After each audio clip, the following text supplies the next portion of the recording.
All right, guys, welcome back to the Walleye Files. Super excited to have you all here. We've got two fantastic anglers this week. One of them is real hot in the world of walleye fishing. Mr. Austin Tomasek is our special guest this week. Along with Mr. Dan Harper, we're going to do a little recap of the National Walleye Tour out of Alpena and the Master Walleye Circuit out of Gladstone, Michigan, and maybe even a little look forward into the future of the National Walleye Tour on Lake Erie. Man, it's been a great conversation with these guys. Two great dudes, two exceptional anglers, really good fishermen, great people, great conversation. I had a lot of fun filming this, and you guys are going to be watching this. I am going to be, hopefully, I don't know, 1,000 walleyes deep at this point in my trip to Canada and our fly-in trip to Thunderhook Adventures, our Thunderhook fly-ins with the Lake Effect boys.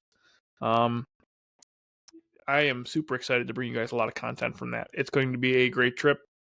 Thunderhook sounds like an amazing place, and I think they're going to take care of us pretty well. So stick with us, stay tuned, and definitely check out some of the things that I'm going to be posting over the next 2 weeks here. And just again, I say this a lot, and I do mean it. I just want to say thank you for watching, for subscribing, for liking, for following. It means a lot to me. It's been a really crazy 6 months, 5 months, 6 months. Crazy 6 months. Not that long ago, we were just starting this thing, and we were really gaining some steam. We're getting a lot of viewership, and I think a lot of people are taking things away from these podcasts. So, if you are, make sure you comment below. Comment who you want next on the show. How about that?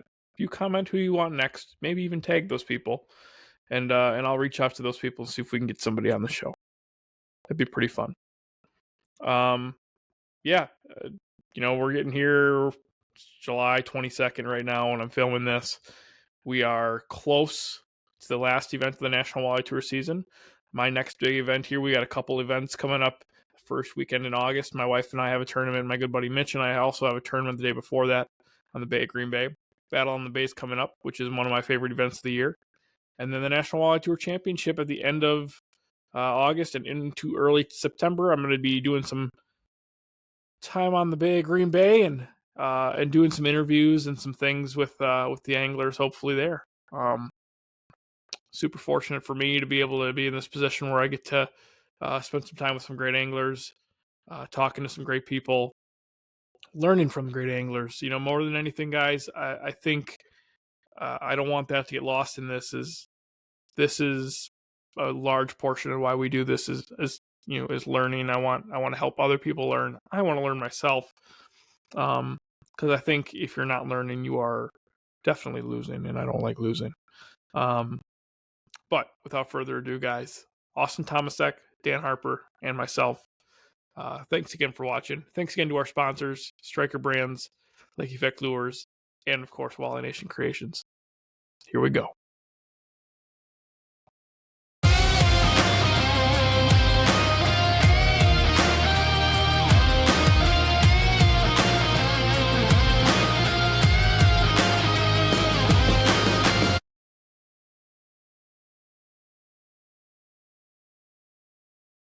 All right, guys, welcome back to the Walleye Files.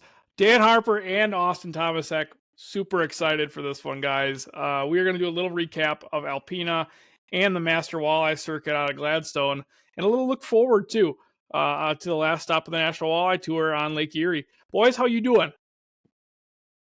Doing good. Excited to be here. I'm excited to have you guys, Austin. You and I don't really talk that much. We haven't talked a lot. We kind of shouted at each other and laughed at each other a little bit before the MWC. Dan and I, we spent enough time in a boat together to know each other pretty well. But, introduce yourself a little bit because you're pretty fresh on the scene. You fished last year on the national tour. You're fishing this year. You're having a really nice season. You're, I think, fourth for Angler of the Year right now. Yeah. You're having a hell of a year, kid. Talk to us about it. Yeah, no, name's Austin Tomasek. I'm from a small town in central mid-Michigan, Hemlock. It's always been fishing. I've loved fishing ever since I've been little. Right out of high school, I decided, well, I didn't decide. I was fortunate enough to be able to be in a position to go get my captain's license straight out of high school, and started my fishing career right out of high school, being a full-time guide, and I've been doing that ever since. It's been a lot of fun, that's for sure. So what made you make that decision to jump and fish the NWT? Last year it was just, I don't know. One of my buddies it's actually kind of funny. I signed up on the last day you were able to sign up for Erie, and one of my buddies told me he jumped in, and I'd got thinking about it, and I didn't really have anything going on at that point in time. It was kind of a slow spot in my guiding season, and looked at, just looked at the whole schedule and saw that the championship was in Oscoda, and I'm like, man, if there was ever a chance for me to, or ever a time for me to jump in and fish the whole circuit, it was last year with the championship, being pretty much an hour and 20 minutes from my house. So Awesome. Obviously, you did well. You took 11th in that championship. You had a great event on Sakakawea. You won a Michigan Walleye Tour event last year, right? Correct. Yeah, we won the Alpena event last year. Yep. And then, looking into this year, 14th on Sharp, which is not an easy event, and you blew up a motor before that. Yeah. Yeah, that was not a fun event, that's for sure, for me. Yeah. And then coming into Mississippi was a little tougher, but then you rebounded really well in Alpena. Showing up at Alpena, what were you looking for? So I was pretty glued on the weather. That fishery up there, I'm sure you guys both know, that's such a wind-driven fishery, and that water can move so much. The current up there is absolutely insane. And I saw that the forecast was kind of iffy before the tournament. A lot of inconsistent winds. Consistency is huge up there. So in my mind, the smartest play was to find and fish the most stable water, and that was Thunder Bay. Dan, what did you see? Same thing as far as showing up there and just understanding that current and wind. I mean, you're an Erie guy. You physically can see Lake Erie from your doorstep. Same kind of thing. Yeah, looking at that, I've only been up there once, was last year for the championship, which was really challenging. But looking at the temperature maps, trying to gauge where that warmer water was going. Did you want warmer? Did you want colder? And then just kind of getting some more experience on the different structure pieces up north and south to see if just to make sure you weren't missing something. And then, like Austin said, kind of settling in and being inside the bay there, and then kind of from there exploring whether you could find some weed beds, the rockfish, just those open water fish out in front that everybody fished in the derb, and just kind of getting better at those fish and trying to catch them. Because there's one thing to find those fish, especially in that super clean water up there. I mean, there's some spots where you can see the rocks in 40 foot. To throw your presentations at those fish in that super clean water and not spook them was challenging in practice to try to get better at that for sure. So, Austin, can you explain to the people who aren't super familiar with that system the migration for those fish? So the migration is, the bulk of the fish up in that area come from down Saginaw Bay, lower Saginaw Bay. They spawn down there. There's a bunch of tributaries down there. We've got the main one being the Saginaw River, and then you got all the little tributaries that drain into that. But they, in the springtime they go and spawn in the Saginaw River, and as the water warms up and they finish the spawn, they start their migration up north. Up that east shoreline of Michigan, and there's really two different migration waves that come out of the bay. You get the fish that go around the point towards Port Austin, down towards Harbor Beach, and then you get the ones that shoot up the the shoreline up to the north, the Osco to Alpena, and eventually end up towards Rogers City, Drummond Island area. But there is Sure. also a lot of resident fish that are up in Alpena too. The Thunder Bay River there, that gets actually for its size, and it gets a pretty decent walleye run up there too. So you got to spend a day with a camera in your boat day one of the NWT. Obviously, super exciting because it's your home water. What's it like having a camera in the boat? I've never had other than a GoPro or just one guy in the boat. What's that like having the NWT's camera guy coming up, introducing himself, hopping in your boat, and filming you for the day? When Jeff told me at the meeting that I was gonna have a camera in my boat, I was not thrilled. I'm not gonna lie. As if I needed any more pressure, wanted any more pressure on myself. So I'm not gonna lie, I did not sleep that first night before the tournament. I think I got maybe an hour and a half. I just, for whatever reason, could not get to sleep. But once Cody got in the boat, Cody was my camera guy. Once he got in the boat, he was pretty cool about it, and it was not nearly as bad as I thought it was going to be. We had a really fun day on the water. Yeah, you got him pretty good on day one, right? Yeah, I got to my first spot, and there was one boat on it, and before I could get all my rods out of the locker, there ended up being like 8 or 9 boats kind of right around. I was fishing, literally my first spot was like 0.8 miles to the south of the ramp. There was a little rock structure.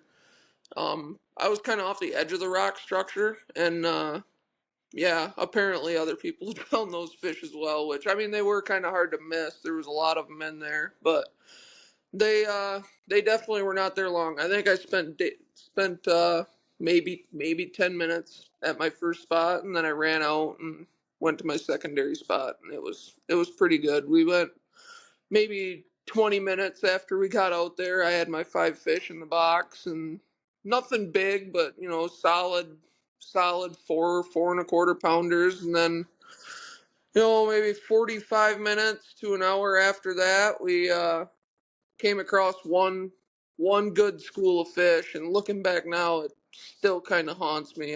There was like 7 or 8 fish in this school, and they were all big. And my first cast in there, it was like a 7.25 pounder, and I was showing it off to the camera and stuff like that, and I should have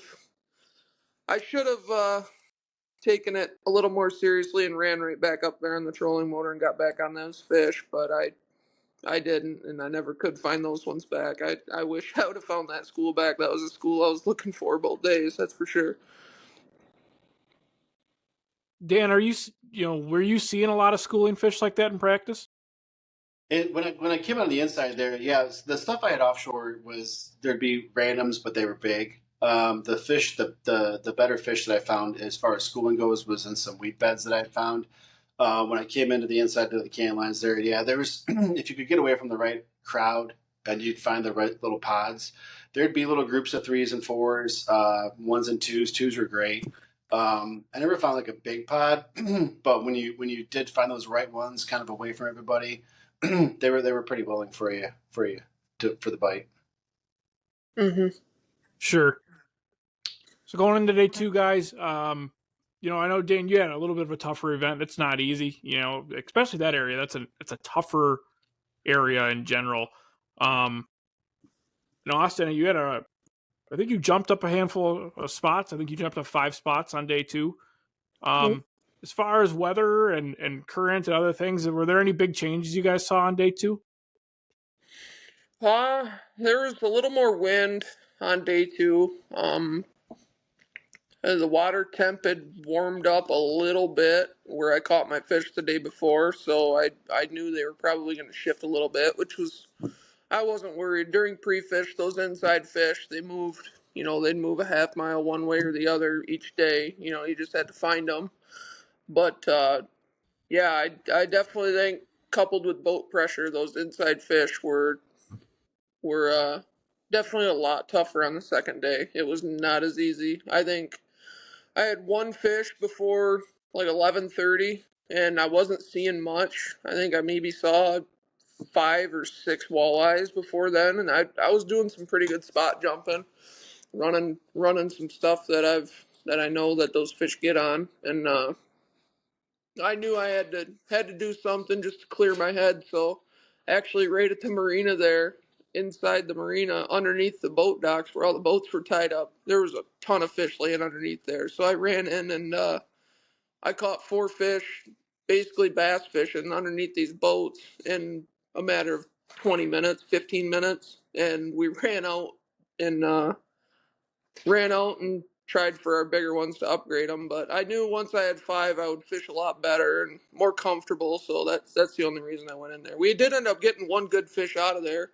Like I think it was almost 5 pounds. So it was definitely definitely a different bite. That's for sure. Are you skipping? I actually was. I casted over top of a dock line.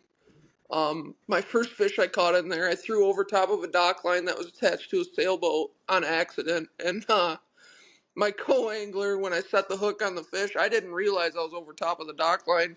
And when I set the fish came up and was like hanging underneath or hanging off the dock line. So my co-angler had to reach the net out and like I just dropped the fish into the net I just opened my bail and dropped it into the net, so that was kind of cool. But no, there was so many fish underneath there. There wasn't a lot of big ones. I think there was the biggest one I caught in there was that one that was almost 5 pounds, but there was a ton of those, 3.5 pounders in there, just loaded with them. Sure. Dan, when you and I kind of talked, your bike kind of slowly moved away over the course of that tournament. Any thoughts to where those fish slid to? No, I mean the inside fish. They like Austin said, there was just a lot of pressure in like 2 or 3 different areas. It just seemed it was a big concentration of boats. So just trying to get to the outside of those, get on the trolling motor, put the scope out a little further, take a look around, and just try to go do some hunting and see if you can find something that was still kind of your own thing. Midway through the morning on day 2, it was just so many boats and the stuff that I had been fishing just wasn't good. So I went way offshore out into like 65, 70 foot. And there was like 10 boats out there on those fish, and we made a pinch, and we had like a 7-pounder. And then like 5 more boats showed up because everybody else started bailing from the inside stuff. And then those fish even got, you got within 60 foot of those fish, and they were 30 feet down and 70 foot of water, and the viz is 40 foot. Those fish would spook right off. So you had to learn to it was definitely a learning experience. You got there and try to make those adjustments from the inside fish to the outside fish. There was still really good schools of fish out there, and the grade was really good. We had 600, 700 pounders out there. Yeah, that was my challenging was trying to figure out how to get those fish to go in a super. So then again, you're kind of driving off by yourself, trying to just look for little 2s and 3s, and if you could find them, you could catch them. But yeah. So rolling into the event after that, Dan and I had signed up quite a while ago. We saw Gladstone on the on the schedule. We circled that like that's the one. We're fishing that one together. It's gonna be a lot of fun. I can remember a Facebook post on like Monday that Austin put out there. Like, hey, does anybody want to fish this derby? Yeah, Monday at noon. I was actually gonna be heading up to Ludington to drop my boat in the water to start my salmon season, and I just kind of a light bulb went off in my head, like, why am I not going to go and do this event? The championship being up in Marinette. I've never, like, the only time I've ever been on Green Bay was last year for the national event. And that's where I actually met Brandon at. And, yeah, the only time I'd ever been on Green Bay was the 4 or 5 days before that event. And, yeah, I'm just like, why wouldn't I do that just to get some more time on the water before the championship this fall? Sure. So what you look at that event, you circle it. Obviously, you had a nice event last year. I think you just missed cashing a check in that one on the NWT. Yeah, with my And whopping 2 then fish, one each day. yeah, we each caught one on day 2. That was not an easy event. And what was your pre-fish like? Because I know what ours was like, and it was as on fire as it gets. Mm-hmm. Yeah, it was phenomenal. I got there Tuesday around 11 o'clock, I think, is when I launched the boat, 10:30, 11 o'clock. And the first thing I did was ran over to where I fished up there, because that's where I ran ran in the National last year, was up to Big Bay. And I just ran to those waypoints where I had found fish, and I just was searching for those weeds, because I know last year we were fishing for fish and weeds, and just kind of running around and putting some miles on my boat, just with 2D, just searching, and ended up finding some more weeds. And once I found those, I slowed down with side scan, just kind of work through the weed edges, trying to find big holes in the weeds, the just undulations in the weeds. And I could see some fish on side scan, not a lot, just a couple. So I really didn't think anything about it. I just kind of left that area and went and checked out some other stuff and caught a couple fish, nothing big, in another area. And then I'm like, I'm gonna just go back there and put the trolling motor down where I fished last year and go through that area and just see. Um, I put the trolling motor down. I didn't even turn the trolling motor head, and there was a school like 7 or 8. And I started catching or casting at them with like reaction baits, glide bait and like a jig in a plastic was what I started throwing. And I found out real quick that they were not going to eat that, so I dug the worms out and but either a death jig, a slip bobber, or just the plain old jig and crawler. Started throwing that around, and I was actually still chasing that same school. And the first cast in there with a death jig, I ended up catching 29 3/4. I'm like, oh wow, that's a good one. I went a little bit further, saw another couple marks, threw out there. It was a 30 1/2. I'm like, okay, that's a nice fish. And I went a little further, and I told myself I wanted to catch 3 out of there, and I went a little further, and the next fish I caught was 31 1/2, and I'm like, I'm out of here. I'm out of here. So I went and just kept bouncing around trying to find other stuff, and the wind kicked up super super hard that afternoon, so I really only got 2 hours of good fishing before the wind got bad. And once that wind kicked up, and I was like, you know what, I know there's a bunch of fish there. I don't know that they're going to be there on tournament day, but I mean I found some other stuff, some shoals that had some fish on them, some rocks. I wasn't catching them, but I could tell they were walleye positioned off of them, and I'm just like, you know what? There's enough spots over here in this within close vicinity that we can run through this stuff during tournament day. And I that was pretty much my pre-fish, like 2.5, 3 hours of fishing in Big Bay on Tuesday. Yeah, our pre-fish was pretty good. First day pre-fish, Dan and I hopped in the boat together. I lost one at the side of the boat that was an absolute flipping megalodon. Dan looks down, he's like, that's a 31. And I'm like, oh, don't say that. It was pretty ridiculous. The one that got away. Took one last little dive before the net and popped off. So that was a little bit of a heartbreaker. We caught a couple 7 to 8 pounders first day practice, and started doing some spot hopping. I saw more fish, like more schools of fish than I've ever seen. I just and it wasn't just like, oh, there's a school of 5, there's a school of 7. Like these are schools of like 200 fish. Like, wow. I don't know, Dan. I think it was that Tuesday. Dan started on the end of a finger. I started working towards him, and he was there for like 30 seconds. And he called me. He's like, "Buddy, I got a 29." And by the time I got to him, like the half mile that it took me to get to him, he had like 3 29s and 5 25s. Mm-mm.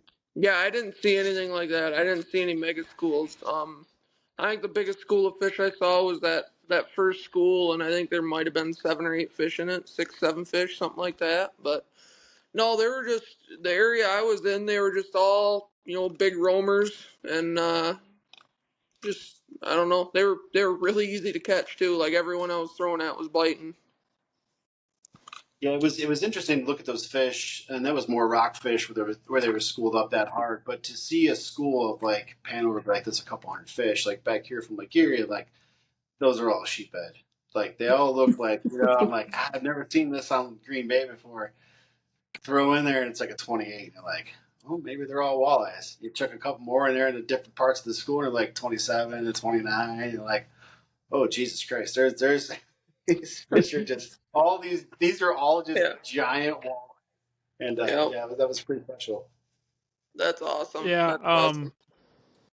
Austin, that area you were in with all those big weeds, we call that Jurassic Park because it's just big roaming monster arcs that just kind of yeah, it's it's a special place, that's for sure. I found it like 5 days before the tournament last year, the national, and man, I don't know that I'll be sharing those waypoints with too many people. That's for sure. 'Cause that place is special. That's for sure. I caught my longest walleye ever in there last year. It was 33.5 inches before the tournament. Oh my God! 2 days before the tournament, I caught her. She was 33.5 inches. I could not believe it. That's filthy. Mm-hmm. Yeah, it's funny because I've talked to some guys that are kind of a little older in the community and kind of been have paved the path for us, and they're like, and I tell them what we did last year in practice and then the event and what we did this year up to last week up there, and they're like, man, it sounds like Big Bay is kind of coming back to the way that she used to be, and a lot of guys are super excited about that. I know you don't want to share waypoints, and I don't really want to give those out either, but yeah, it sounds like that fishery overall is very healthy with a really good grade of fish that just are kind of everywhere doing all kinds of great things up there. There were 3 different areas that I saw that had over 1,000 fish in it. I truly believe it over 1,000 fish in it. That's crazy. Some of those reef complexes that we were on in the tournament, I pulled into No-See-Um Creek one day in practice, and I caught like 5 of them between 28 and 29 and 3/4. And I was like, oh my God. And then tournament day, they were gone. They're all gone. But, and then there's another little reef complex kind of, like Driscoll Shoal and Corona Shoal, some of the outer bay stuff. And I just ran over there and I sent Dan a picture. Dan calls me. He's like, where is that? That is the most fish. It was the most fish. It was like half a mile of straight walleyes. It was just like, there's no way these are all walleyes. Then I caught one and I'm like, oh my God, they're all walleyes. Things that make your hands shake a little bit. Yeah, that's nuts. That I didn't spend really any time out on the shoals. I knew that there would probably be fish out there. I mean, I saw boats fishing out there, so I knew kind of if that those weed fish kind of got out of there, or they weren't going, I knew I could probably just go to any one of those rock piles and get off to the side away from the people, and I'd probably have a decent chance at finding fish. But no, I was really, really banking on those weed fish up in far in Big Bay. So that's a special place, dude. There's not a lot. I back here on Lake Erie, there is nowhere where I can fish that we can do that. So those first 2 days of that practice, I just went back there trying to get better at it, understanding it, because there's nowhere here I can do that. There's such a special little section of that, that bay that you can go do those things and stare at those just absolute pigs. Yeah. And that big, it's a special place. It's the same here. You don't have that here. I mean, I live 25 minutes from Green Bay, from the lower part of the bay. There isn't anywhere between here and there that I know of that has that. That's just unique to that portion of Green Bay. Yeah, I wouldn't know. Like I said, that was it was my second time ever fishing Green Bay, and I spent most of my time up in Big Bay last year, so I don't know what the rest of the bay has to offer, and it's pretty almost embarrassing to say because I live so close to it and I've never really fished it other than the National and then the Masters last week. And I tell you what, I will be making some time in the near future to get back over there again. It is awesome. I wanna break that body of water down and learn all I can learn about it. That's for sure. Yeah, Yeah, hopefully, it's a I hope special that place. I hope the Masters that was a really good field. We had like 82, 83 boats. I think in that event, and for an Escanaba event, there was a lot of really big heavy hitters in that one. I think hopefully those tours recognize like, hey, this is a special fishery. It's a great place. Guys love coming here. Maybe we can get back up there a few more times. That would be awesome. Yeah, I agree. That was a really fun tournament. I'm super glad I ended up getting a buddy to come out and fish it with me. It was a lot of fun. Talk to us about your day one. I mean, you led the tournament day one. You had a camera boat day 2 weeks in a row with a camera, which is pretty cool. Mm-hmm. We were kind of talking, guys, about prior to this start, and we were just chatting a little bit, and Austin told us about his big one on day one. It's kind of cool little story there. Go ahead, buddy. Yep. Yeah, so day one we made that long run. We kind of had a number in our head that we wanted to get for our overs. Our goal was 18 pounds. No matter what, we wanted to get 18 pounds for our overs and then bank on going in and getting our unders. So made the run up there and literally first fish I came across, made a cast, caught it. It was 9.5 pounds. Like it was that easy. Maybe 5 minutes of fishing. Kind of was working this area. There was one other boat in there with us. He was kind of on the inside. I was a little more on the outside, and we kept going and caught a couple other fish. 7 pounds or so, 7.5 pounds. I think was our other big one that we had in the well. We knew we wanted one more big one. So about a half hour went by, and we were driving by some marks, some smaller looking marks. We were actually throwing at some of the smaller ones, and we'd catch one, and it'd be like a 26-incher. It'd be like, oh, that's not the unicorn under we were needing. So we quickly were just, I turned that trolling motor on high, and I just started searching for the mark, and came across it. There was actually two of them. They were suspended like 7-8 foot below the surface. And my partner Brad, he threw in on that fish and dropped a jig and a crawler after it, or right on its head, and it ate it instantly. Like there was no hesitation whatsoever. Ate it instantly. He let her chew on it for 4 or 5 seconds and set the hook and got a piece of her and like a head shake or two, and she popped off. But when she popped off, she still was like chasing after the bait. So I knew she wasn't spooked or anything like that. So he reeled back in, got another crawler on, chucked it out. And she ate it again instantly. Like as soon as it would hit the water, she was flying up and just smoking it. It was very like uncharacteristic of a walleye in my opinion, but she was charged up, and she ate it again instantly, and he set the hook on her, and he had her on for it. It seemed like a really long time. In reality, it was probably 5-6 seconds. And she popped off, but he moved her a good ways, and she was shaking her head pretty good. And I was expecting to see her blow right out and take off, but she didn't. She still was chasing that jig, and he put another crawler on, threw in after her, and I think she chased it a couple feet, but didn't eat it. And I told him to pick up the death jig and throw the death jig on her and give her a little different look. And as soon as that death jig hit the water, she started going up to it. And I think he turned the handle 4 or 5 times, and she bit it, and that friggin' rod loaded up. And man, I knew she was big. That mark was huge, absolutely huge. And we ended up putting her in the boat. Unfortunately, after a long fight, she ended up dying on us, but it was a big fish, 11 pounds 9 ounces, and got us big fish award. And yeah, it was pretty impressive. She was just shy of 32 inches, 31 and like 7/8 or something like that. That's insane. That is insane, dude. Mm-hmm. There are many places where you can cast at a fish 3 different times and have it eat 3 different times. I was amazed. That like it was just meant to be. I think there's no reason she should have ate that bait 3 times, especially after being stuck 3 different times. That's crazy. Yeah, I think day one we got off pad on our spot at 7:29, and I'm pretty sure I netted Dan's fish and put it in the box. That was our second over at 7:35. We had like twins. They were just right around 7 to 7.5 pounders. Mine was, I missed a fish, but reeled in, fired back in there with a jig and wrap, popped it twice, cracked a big one.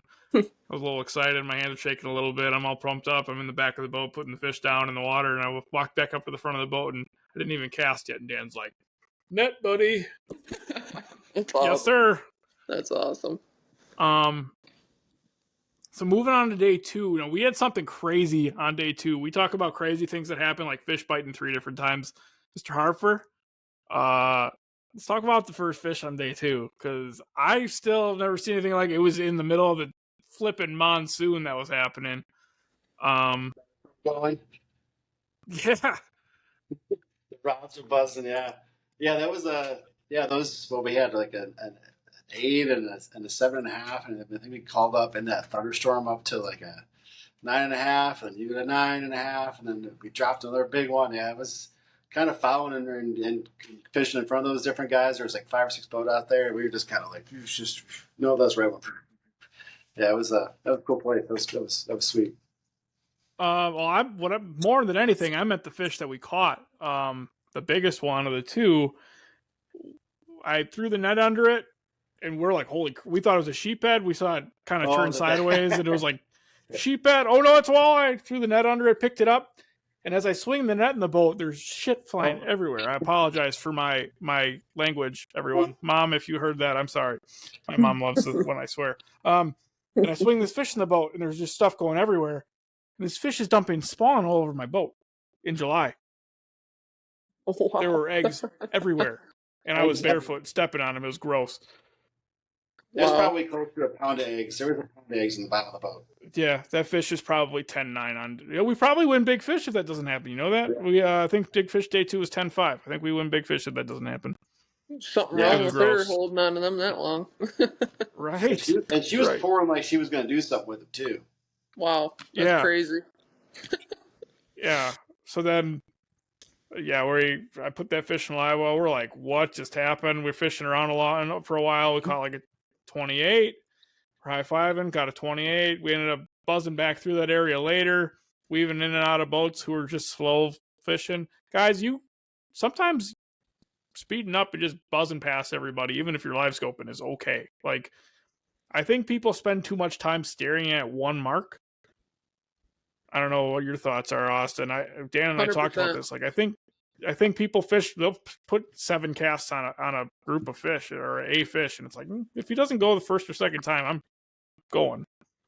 Yeah, typically, what I've seen and what I do is, if I throw at the fish and I notice that that mark does anything different, it moves, like, it knows that my bait's there, and it doesn't eat it.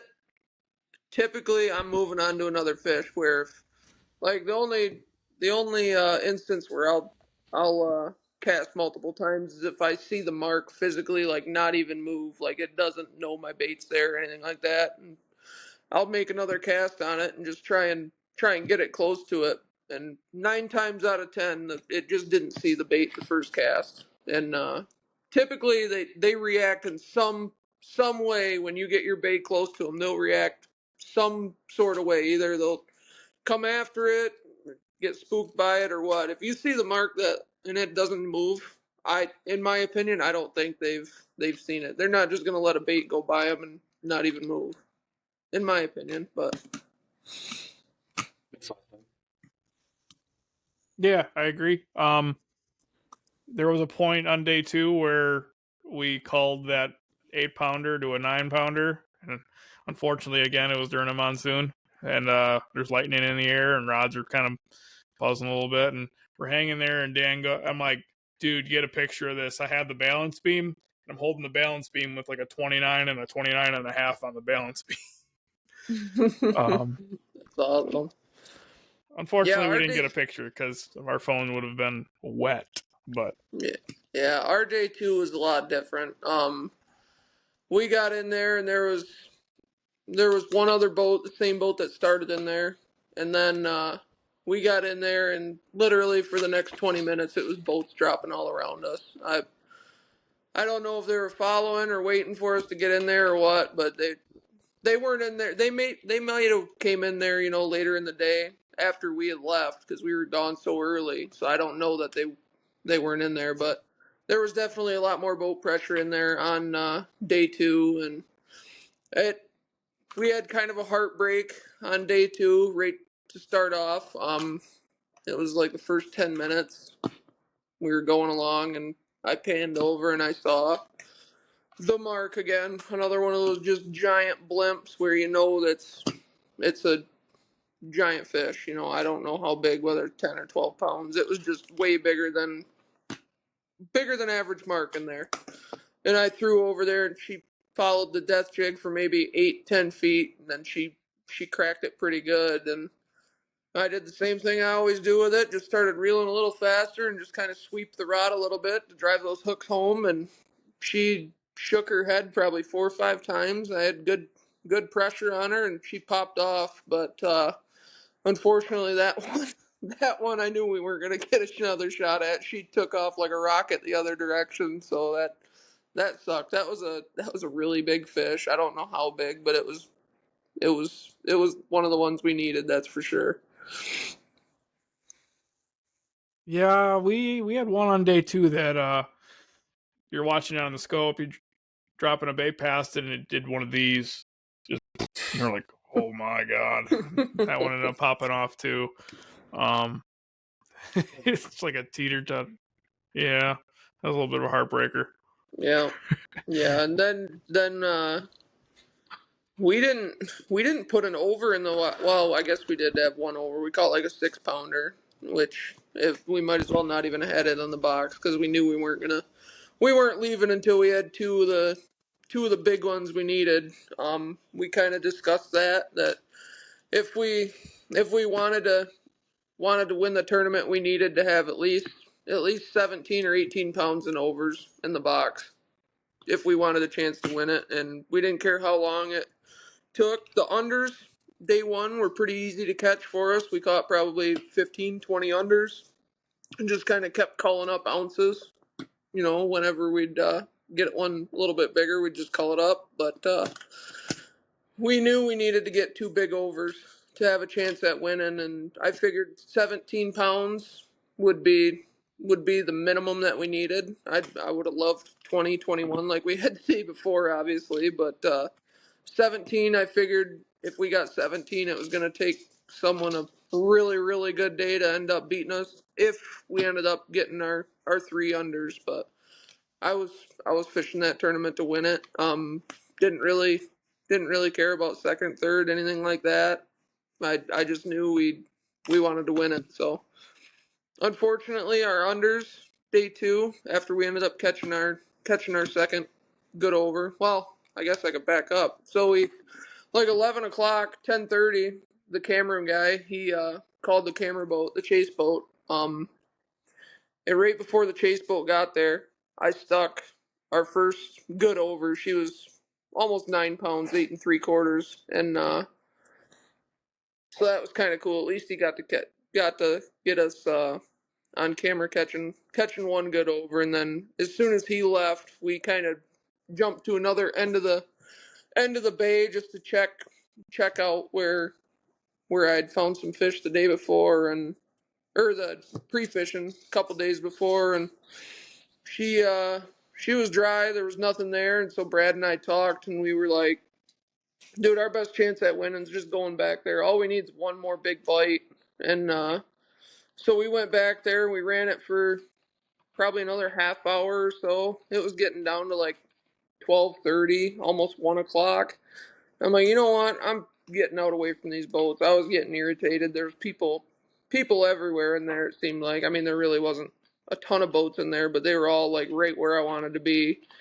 So I just pointed it out towards the center of the bay, and I'm just like, you know what? We're just gonna roll and get out, look for some fresh fish, because you could tell those fish in there. Everyone you'd cast at, it was like they wanted nothing to do with it. You could tell they'd been getting pressured pretty heavy that day, and So I'm like, I'm just going out where there hasn't been a boat, and just gonna hope that there's a couple roaming around. And we weren't out there 30 seconds, and we came across actually two different pods, one off the left side of the boat, one off the right side of the boat.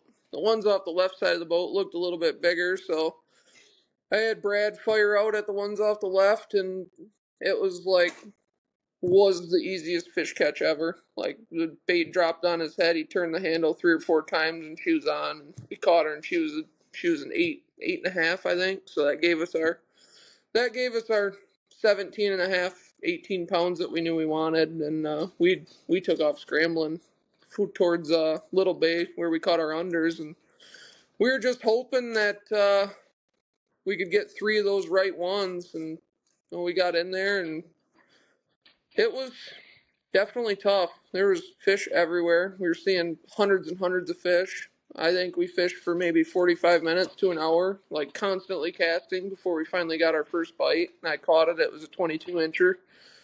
And it was just, man, they were tough. We ended up fishing until like 5 minutes before check-in because we were close to the ramp, and we ended up like 10 minutes before check-in. We caught our third under, but unfortunately it was only like just over 15. But if we'd ended up, well, if it's a game of ifs, but we needed that one more good under, pushing that 3-pound mark. That would have gave us our goal that I felt would have been enough to at least make a run at it, and that's exactly what the case turned out to be. I think we were out of second by 2 ounces, and those guys that took first, 32 something. That's just a crazy bag. Those guys freaking killed it. Yeah, Scott and Kurt are great anglers. Scott's won 2 NTCs out of the back-to-back years. One of them on Green Bay, up in Big Bay, and he is an insanely talented angler, and it makes a lot of sense that those guys won that tournament. Mm-hmm. Yeah. Big Dog, anything else you got to say about Gladstone? Just the fact that I hope the series and those guys that decide to make all the decisions to take us up that way, hopefully get us up that way again for the next few years, because that place is very special, and it seems to only be improving. So, yeah, I agree. Bring us back to Gladstone. I don't mind the slot limit. I mean, I would love to weigh 40 pounds every time, but I don't mind the slot limit. We can fish for giants all day long. It's a lot of fun. absolutely. Mm-hmm. All right, boys, looking into the rest of your season, you guys have Dunkirk coming up.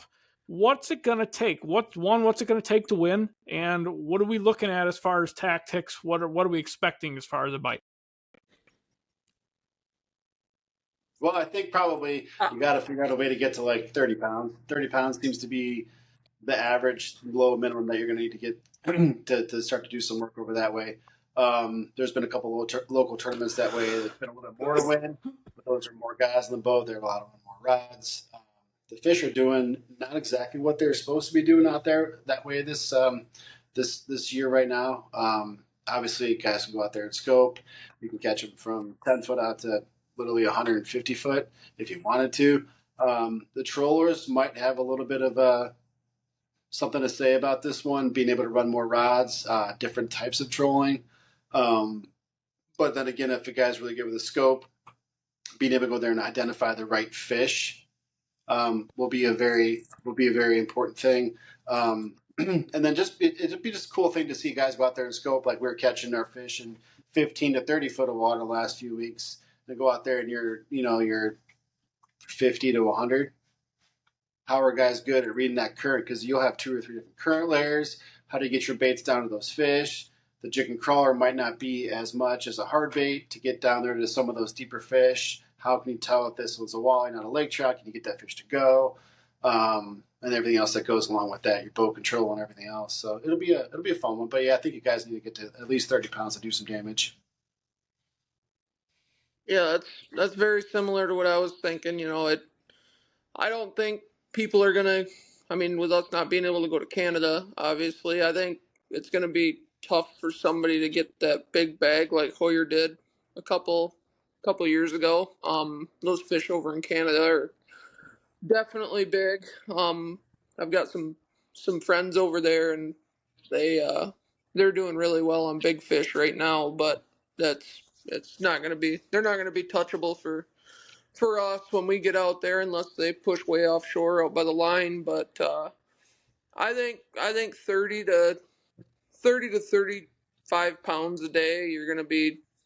If you can get 35 a day, I think you're running away with it. I don't think that there's going to be any special bite like Hoyer found. No, and especially being New York waters only, like there's some special Mm-hmm. stuff out here, EPA, and then closer you get to Ohio, you can't go to that obviously, and it sounds like it's a no call. So, just making those good decisions on those fish, the ones you do put in the box. The local tournaments out that way, they've been very, very, very tight weights, so ounces are going to play huge. So keeping your fish, keeping the weight on the fish, keeping the gobies or whatever else they're eating in their belly is going to be really important. Yeah. Sweet. Kind of wish I was going out there for this one because it's a cool place to fish. I mean, you can just go in the water, you can look around and there'll be fish from 10 feet down to 70 foot down if you're in the right area for a long way. So it's a fun place to fish. Yeah, I'm looking forward to it. I am not taking trolling rods out with me. I'm gonna be on the front of my boat the whole time, I think. I don't know. It's just what I have confidence in. I mean, I like trolling too, but being able to pick out those fish, it's definitely, I think, an advantage. So I'm not gonna take my trolling rods out. I'm gonna be on the bow, and I'm gonna be casting at them the whole tournament. So hopefully it works. awesome. Well, boys, I hope you both have great events. Hopefully, you both qualify for the championship. Oh gosh, Dan, where'd he go? We lost him. Oh, he quit. That's cool. Well, Goodbye. that's okay. We're here. We're wrapping it up anyway. I hope both of you boys make the championship. Austin, if it all works out right, I'm going to try to be at the championship doing some live interviews and stuff the mornings of the championship and then after the weigh-ins. So I'd love to sit down with you then. Maybe we'll have a cocktail or two as well. Thanks for joining us, buddy. I appreciate it. No, thanks for having me. This was fun. I enjoyed being here. I wasn't doing anything this afternoon too important, and when you contacted me a couple days ago, I was happy to jump on and chat with you guys. So awesome. Hey, real quick. Usually we do this with her. Hey, he's coming back. Hey, Here he is. Welcome back, Daniel. Oh gosh. Welcome back. We're just closing this thing out. Dan, I was just saying, I hope you both make the championship, have great events here on Dunkirk, make the championship. I do expect with the Walleye Files to be there, doing some interviews, doing some talking with some guys. And of course, I told Austin maybe we have a cocktail or two if we're there. That's kind of a given. But thank you, boys, for being along with us. In Austin, I usually ask my guests this. Dan's done this a few times. Is there any tip you can give anybody, somebody who's brand new into this, who likes to fish from the pier, anything? Just a good little tip to be a better angler. Man, broaden your horizons. Don't be afraid to try different things. If there's one thing that I've learned the last few years, it's don't get set in your ways. Always learn. Always just take something, whether you catch something that day or not, or you do good. Always try and take something from that day and just put it in the back of your mind and just keep learning. Just always keep learning. And I think that's something that I've done no matter where I go. I always try and take a little piece of what I learned that day and just kind of put it in the filing cabinet. And I think it's definitely helped me the last couple of years become a more well-rounded angler. That's for sure. That is a great piece of advice, Austin. We appreciate you being here. Dan, do you have any tips for the wonderful folks at home?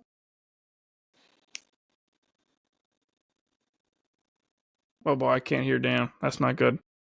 I see his lips moving, but I can't hear him. Dan, we can't hear you. Oh boy. Oh man. Technology. Bye.